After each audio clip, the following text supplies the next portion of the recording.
Welcome to episode 2 of Feelings in Flannel. In this episode, Amelia and I really get into the detail behind our criteria for selecting our top 5. And I assure you there are plenty of laughs. So stay tuned and don't forget to like and subscribe and share on your social platforms. Feelings in Flannel is hosted by us. I'm Adam. I'm Amelia. And we are a father-daughter combo who are setting out to debate the merits of love, romance, humor, and faith in rom-coms new and old. Listen and join us as we seek to name the top 5 rom-coms and discuss masculinity and femininity together and how that plays into both. Make sure to like and subscribe and share it with your friends on social media. Stay tuned. All right, episode 1 under our belts. Here we are for episode 2, and I'm feeling more comfortable. Me too. And I'm excited about episode 2 because we're going to get into the criteria of it. And I think this is going to be really interesting to see how ours differ or if they differ at all. Yeah. I mean, part of me hopes they differ. Mm-hmm. Right? It would be weird if they didn't. But I can say it's, getting episode 2, it's still the same day. You start to settle down a little bit and realize that we're just having a conversation. So I hope that as we keep doing this, we get more comfortable doing this and having fun. I'm already feeling better about it. You feel good? Yeah, I feel a lot better, more relaxed and not as tense. Yeah, it's odd having a conversation that we've had probably a number of times with 3 cameras on us, and then some strange man standing behind a curtain that we can't see. That makes it a little bit odd, right, of an experience. Yeah. But here we are, episode 2. We're going to talk about criteria today. But let's remind the listeners, in case they missed episode 1, what is Feelings in Flannel? What are we doing, and why? Well, as we talked in episode 1, Feelings in Flannel is, one, an opportunity for us to spend time together and just talk about rom-coms and try to rank our top 5. We each have our own top 5 that neither of us know about yet. I don't know his, he doesn't know mine, and we're just going to see what flows out of that conversation. Yeah, so we're talking rom-coms, and we're going to have some fun doing it. So... But we decided in the beginning that the first thing that we had to agree on is, how do we know if it's a rom-com? So how did we decide that from that day, which was back in May, it's now middle of October, how did we decide several months ago what is a rom-com? I think the main thing we did was we looked it up and typed in a list of romantic comedies, and they pull all these in. In my head, the ones that are my top 5 are ones that I grew up watching as a rom-com. So to me, it was a little bit easier to discern that, but it was helpful to look it up and see if Google agreed with me. Yeah. And the reason we had this conversation in the beginning is because I was making a strong case for Top Gun, which has romance. It has funny parts. So I was making a case for Top Gun to be a rom-com, and I think many men would agree that would fit. But it didn't fit because if you search, is Top Gun a romantic comedy, it does not come back as a yes. Romantic comedies, the focal point is the romance with some comedy mixed in. Top Gun is not about their love story. I don't know. Maverick and Goose. Well, I'm just saying. Yeah, so that's where we're at. That's what we decided. It had to be searchable as a rom-com. Is blank a romantic comedy? And that's how we started. But then we had to decide how are you going to rank yours? And how am I going to rank mine? Because, you're a woman. I am not. And I figured that we're probably processing it differently. And so today we're going to talk about our criteria. And we decided we would come up with 3. And then we gave ourselves a bonus criteria. So that's what we're going to talk about today. And just to remind the viewer, We don't know each other's lists, so this will be interesting. And as anyone would do with good scientific method research, our criteria had to apply to each movie. It couldn't change with each movie. So that it helped narrow down to top 5 because some of them don't meet that criteria. Yeah, reliability was important. So, are you ready? I'm ready. All right. So, what do you want to do here? You want to start it? Did you put them in like priority order? Like 1, 2, 3. Like this is the most important, or did you just you have 3 criteria? I did not. They are just 3 criteria. Okay, same. So it doesn't really matter if we go down here or how we go down this list, but so criteria. You want to do one at a time, and then we'll save the bonus. Yeah. Okay. My first criteria was that it had to contain a redemptive component. What do you mean by that? So one of the characters or the situation had to be in need of redemption. Maybe let's take Pretty Woman as an example. Pretty Woman, in Pretty Woman, the female character is a street worker. Mm-hmm. The redemption is she pulls up out of that. However, Richard Gere is also a character in that movie who was a bit of a pretentious jerk. And his redemptive component was not being a jerk. So to me, like I started to notice, like I'm really drawn to that there's this kind of transformation in the character, and I've labeled that a redemptive component. That there's the individual changes along the way for the better. So that was important to me. So that's one of my 3. In that scenario, do they aid each other in the redemption? Because they kind of helped each other in Pretty Woman, or is it solely they had the redemptive component, or do they have to help each other in the romantic way? I think that they have to help each other. They don't have to. I think the way the scripts are written, they end up doing that. But I'm going to remove the in a romantic way. Is I think there's possible that something will make the list where someone is helped to be a better person, and it really is just platonic until it's not. Does that make sense? Mm-hmm. So I don't know if that answers your question, but that's where I'm at with it. It answers my question. All right, let's get into what's one of yours? One of mine, I labeled it Giddy and Girly because I didn't know what to call it. But what that... Wait. I'm the female brain and part of this. Can you imagine, first of all? Yeah, Giddy and Girly. Can you imagine if I had that on my list? I think our viewership would go up. Do you? Yeah. I don't think so. Giddy and Girly, what does it even mean? You literally just talked about the scientific method, and then you come out with Giddy and Girly. Well, if you give me a second to explain, I would explain what I meant by Giddy and Girly. All right, go for it. So when I say Giddy and Girly to this podcast, I mean it's a physical reaction to what's happening. So I call it the heart squeeze. Like your heart is like, and you're just like, you can't help it. You got cheesy grins on all the scenes when they're having great moments, all that stuff. And like the audible, aw.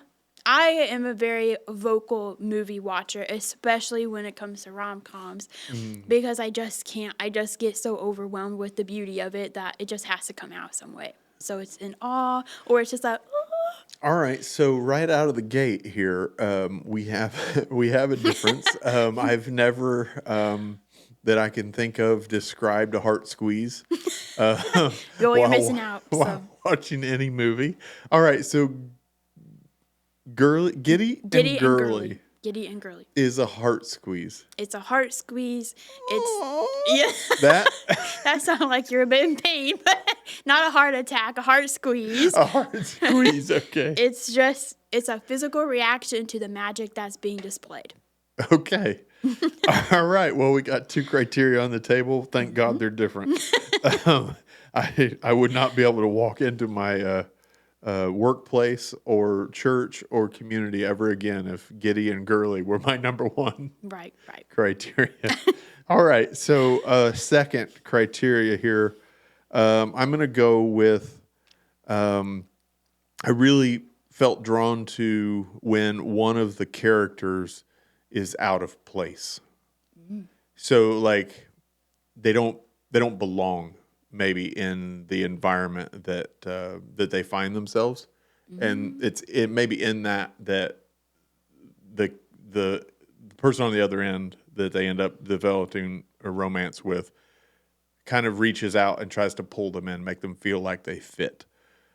So kind of what I said was when one of the characters is out of place. It's almost like when one of the characters just feels like they don't belong in whatever scenario they're in. I found that to be something I'm like, yeah. And personally, just like to be authentic, because that's what we committed to do.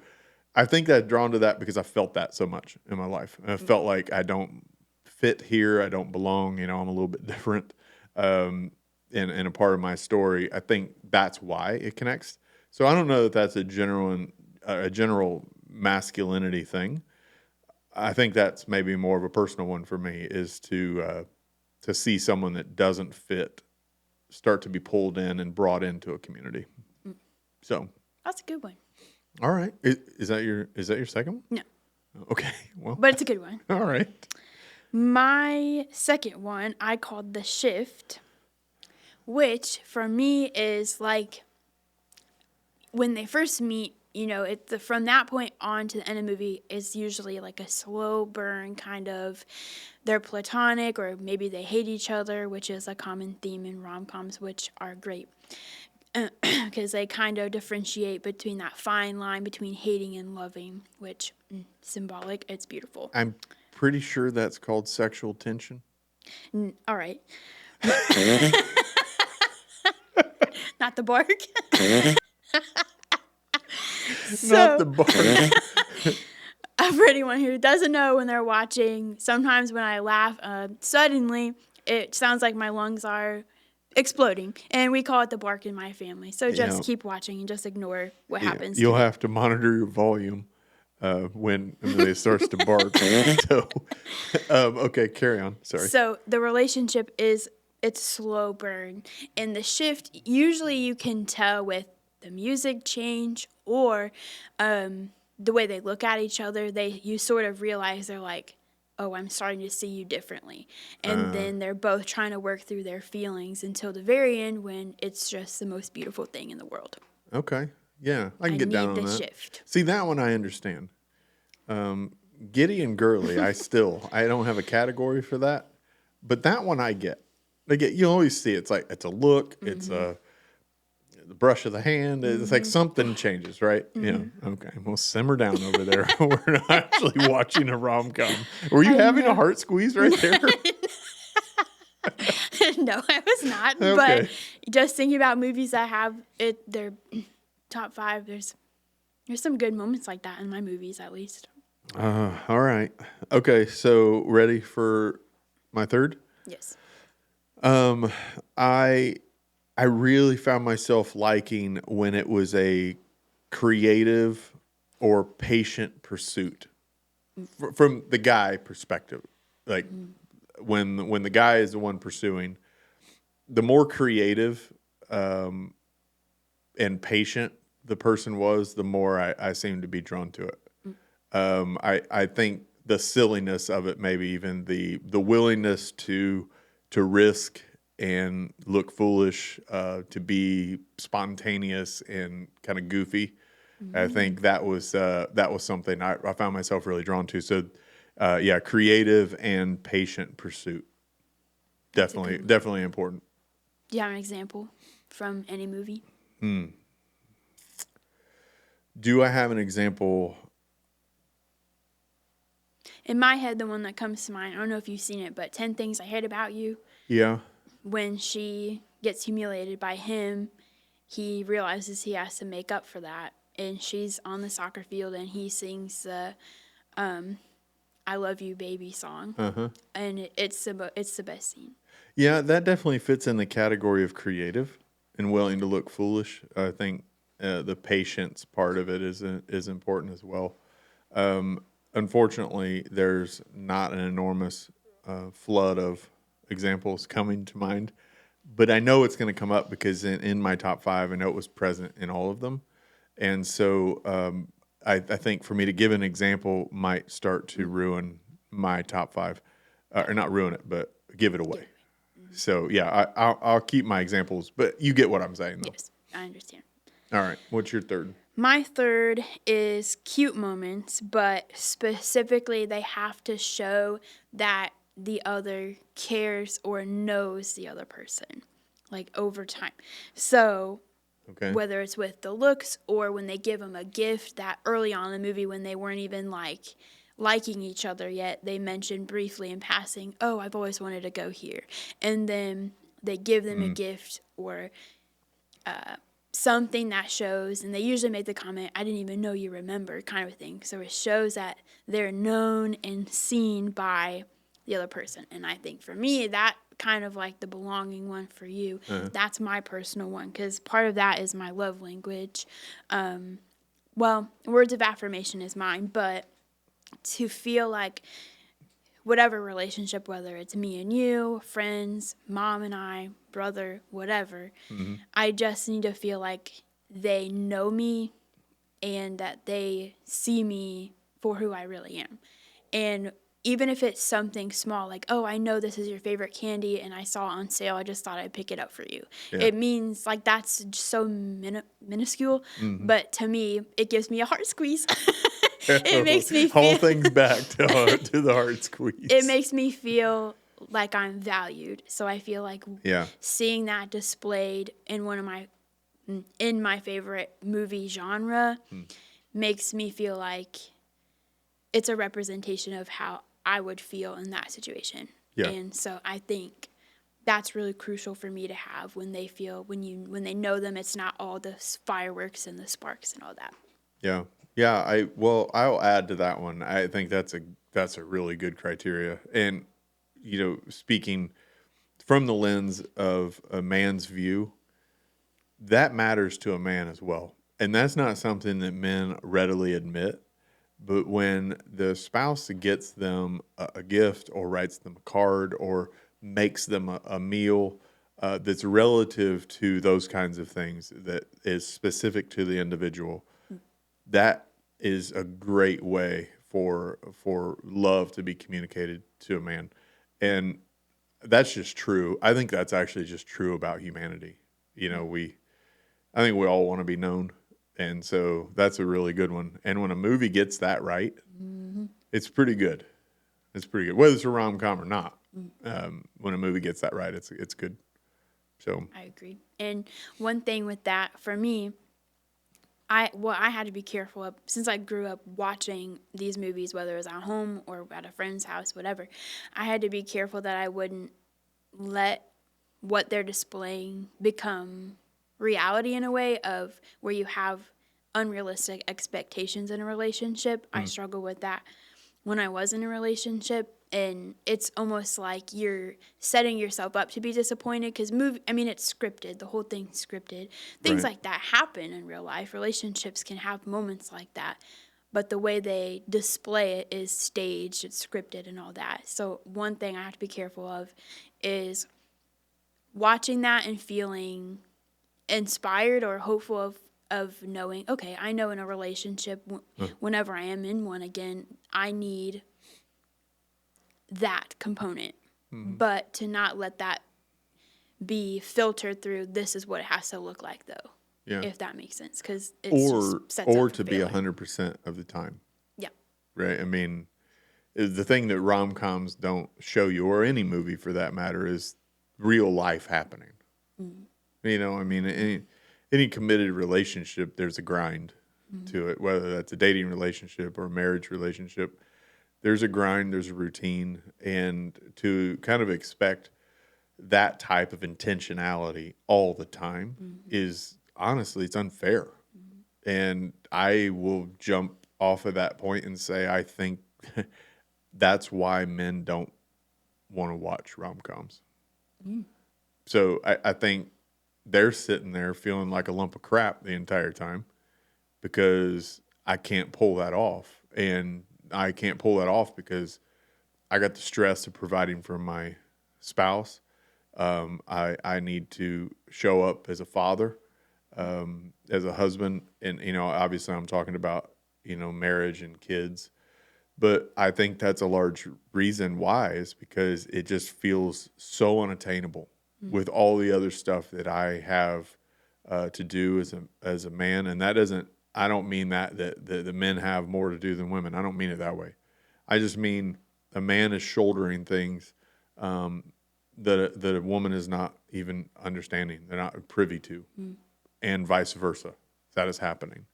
But in this case, I think as we're watching these and we're going, oh, geez, I've been so focused on getting this thing done at work. I've got to put in the hours, and then I got to make it to my kid's ball game. And then after that, I got to make sure that I get all the vehicles in for oil changes and repairs and all those things that are happening. And then all along the way, you realize that I don't even know if I know my spouse's favorite color.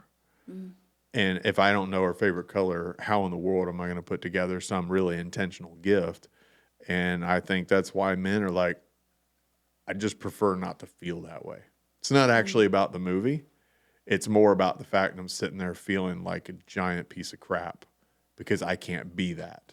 So I think the unrealistic expectations that you can adopt can actually just bleed right into the relationship. And now I'm feeling that pressure, knowing that I'm never, ever going to be able to live up to that because it genuinely is unrealistic.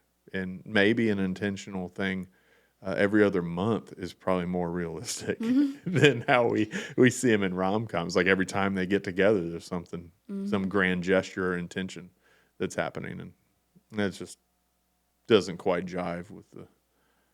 Well, I think that's a good perspective, which is why I was excited to have father-daughter or even just male-female, because I think women can unintentionally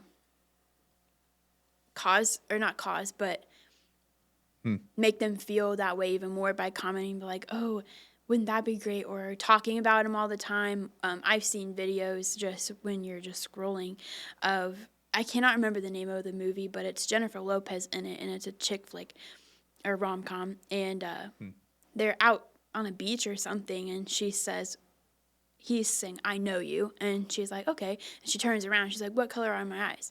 And he says, brown, I think, and then she was like, okay, well, you got it. But then he immediately starts going into, but when the sun hits them this way, like they change it when you get excited. Like, it's just like, nobody would actually say that. But then the videos that I see are like, the girls with their significant other or whatever will be like, what color are my eyes? And close, and they're like, blue.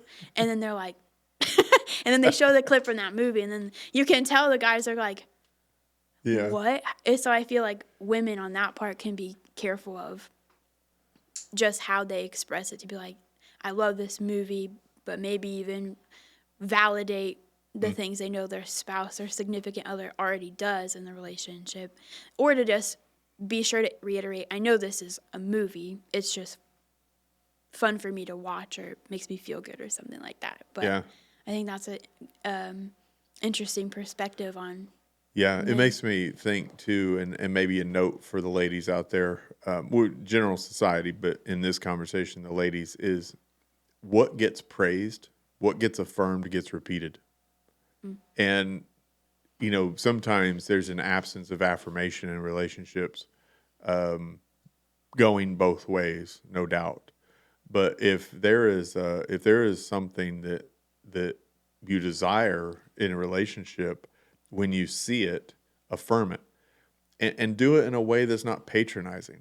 Like that's the worst thing, patronization. I don't know. You made a word up. I'm going to make a word up. When a man feels patronized, they feel emasculated, and that's not getting anybody anywhere, because it just honestly just pisses me off. And now I don't want to do that just because you made me feel like a child when you praise me for it. And I think that's the thing. Like, it's how do we affirm each other in a relationship? And again, romantic comedies are a great, like, ideal. Like, that would be phenomenal. But getting to that point takes a lot of training and a lot of effort and a lot of failing. And I don't know that we give each other enough grace to mess it up as we learn. And then we just like write it off. So, wow. Well, apparently, point number 3 Might had be a lot of depth. might be number 1 for both of us. Yep. Okay, so we've got a few more minutes here. We're nearing the end, but we have a bonus criteria.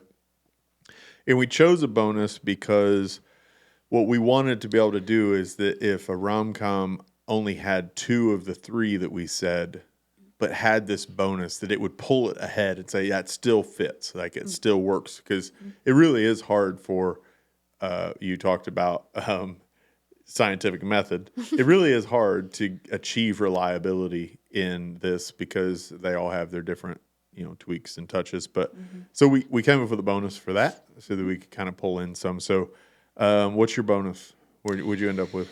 My bonus, it honestly was probably the easiest one. At first, I thought it'd be hard. How am I going to think of a bonus? But immediately came to mind with all the movies. The soundtrack has to enhance or match the vibe as I wrote. It enhances the moments. If the music is off, the moment is off, the movie is a failure.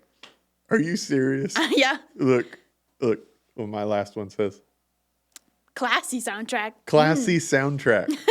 Look at this. We had one in common. Well, at least I wish it would have been my number 1, but that's all right. Well, I'm the wrong kind of guy for that. But classy soundtrack is how I wrote it. I'm sorry, I was getting so excited when you said soundtrack. How did you say it again? How did I say it? Yeah, how does it have to fit? Okay, start over. It enhances the moment / matches the vibe of the thing. But for me, the soundtrack can either make or break the movie, especially in a rom-com, because when they're having the moment or any rom-com, the music has to fit what's happening because it either ruins a moment or music has a powerful effect on you whether you realize it or not. It really does. That's why it made my list. I wrote classy. I think I really like Old Blue Eyes, little Frank Sinatra, Michael Bublé. I think those are good. Settle down, simmer. Those are really good. I also like some kind of like soft, more of the softer big band, Glenn Miller. Some of that is cool as well, just instrumental. But of course, there's some of the modern songs as well, and I don't know those as well. But I think that, and I mean anytime we can intro even just a small segment of a power ballad, I'm all about it. I'm an 80s baby. I love the 80s. Love power ballads. So I think that that's always a good component. So soundtrack matters. So again, I'd like to advocate for Top Gun, that we could include Top Gun as a rom-com. As a rom-com, no. Soundtrack, on point. But as a rom-com, no. And another thing for me is I like to buy CDs of soundtracks. That makes you very old. Yes, I am also 80s baby. Even though I was born in 2002. Nope. That's not true. Ladies and gentlemen, I fact-checked that, and it's wrong. That's just purely wrong. I am an 80s baby. This one is not. My soul was born in the 80s, but my body didn't catch up till the early 2000s. Okay. Yeah. You didn't manifest in this world until 2002. God decided I had to wait a little bit, but my soul was created back then. Okay. Well, I can accept that. But I love buying CDs to soundtracks of movies, whether it's a musical or I have a few CDs of soundtracks to some of my favorite chick flicks because if they're good, you can listen to them without the movie. And so if it is a really good soundtrack, I will try to buy it if I can. Yeah, well, that used to be a thing. When I was in middle school, high school, that was the deal, was try to get the CD. I wasn't buying soundtracks. That wasn't my thing. But the songs that played, like you wanted that album. So anyway, I really enjoyed that. That was fun. I can't wait to get into the top 5. I know we got to be done now, but because again, I don't know your top 5. And next episode, we're going there. We're going to talk about number 5 on both of our lists. So hopefully it gets funny again. I do want to say for those watching, my eyes are watering. I am not crying. Really emotional about these movies. I am not crying. My nose is running. My eyes are watering. When I laugh, my eyes water. And honestly, you were hilarious today. It was good. Thanks. It's pretty natural, I guess. All right. Well, that's episode 2.